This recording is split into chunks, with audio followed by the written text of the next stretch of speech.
The first time I met Marjorie Shulbank, just about 8 years ago, I was overwhelmed, to tell you the truth. It was the force of her personality, the vast knowledge that she showed about everything that I didn't know. And I thought, this relationship will never go anywhere.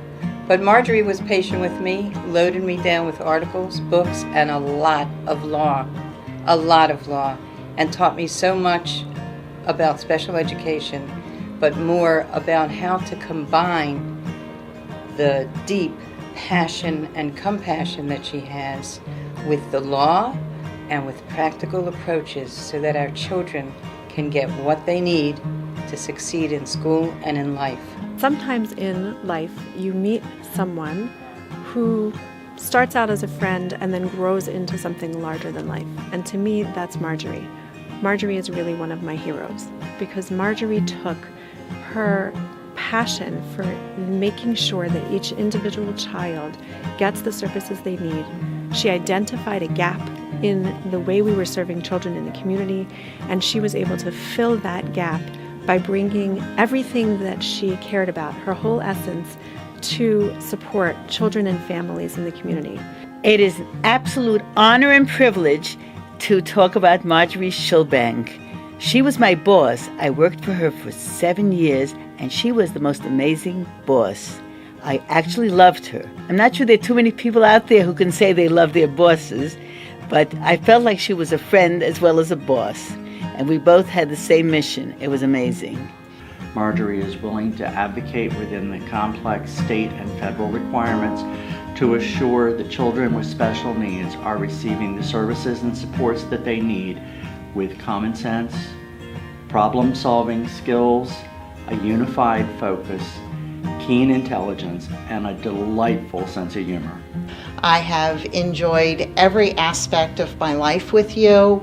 You have done amazing things for not only children and families in the state of Maryland and in your community, but you have also done amazing things for many special educators as they've learned how to master their craft as you have. When I think of Marjorie Shulbank, there are several words that come to mind.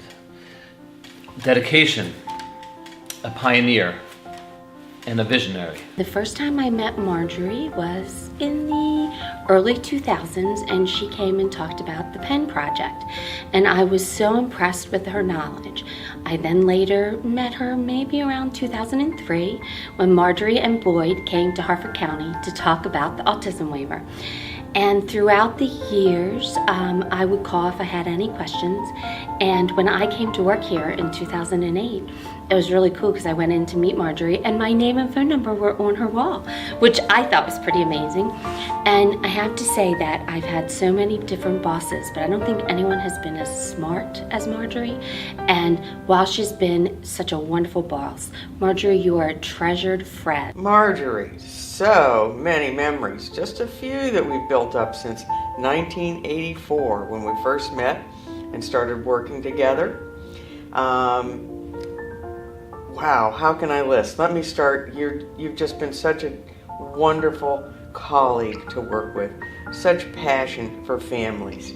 Always there for them, always giving so much support and so much of yourself, going beyond limits, or actually no limits to serving and supporting families.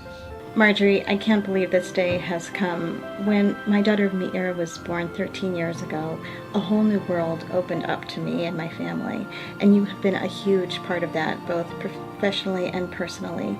I always say that you are like the fairy godmother of the Jewish community for children with disabilities. I've told you before that in the Torah, we know that Miriam stood by and watched to be sure that Moses was safe.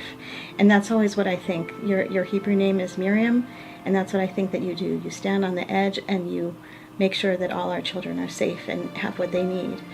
Often you'll ask me about a child that we haven't spoken about in a year, and it reminds me that you're thinking about us all the time, even if we don't see you and even if we don't talk to you. Personally, You have been my mentor and you've been my friend, and I've cried on your shoulder about professional things and personal things, and you really are the fairy godmother of the 5 and 6G classes. And there are no words that could ever express what that class means to me, to my family, and to our community. She has always been like a mother to whatever group she worked with. She always worked on people's emotional concerns and was always there to support people when they were going through a crisis. In Baltimore, the community has had over the past 40 years a champion, an advocate, an individual who has had a vision of incorporating the needs of special children within the greater context of Jewish day school education. That person has been Marjorie Shulbank.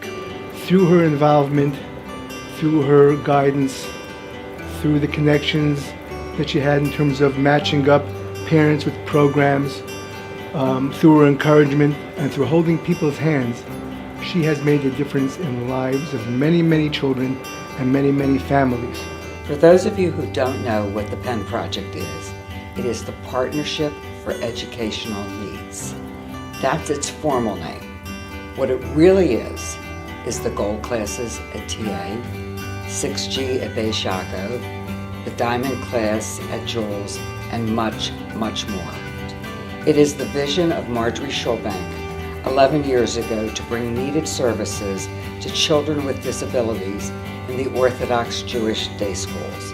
Now I think you all know what I'm talking about. The day I became the liaison to the PEN Project 4 years ago, I was given an extraordinary gift, getting to know and sharing a passion with the woman of the hour, Marjorie Shulbank. She was my guide into this very special community. What will I do without Marjorie? Well, first of all, I don't plan to find out. If I know Marjorie, her involvement won't end with her retirement. Her devotion to this community is far too deep. For my part, I am determined to honor what she has created and continue to grow the project. Together, with all of your help, God willing, we will make Marjorie proud.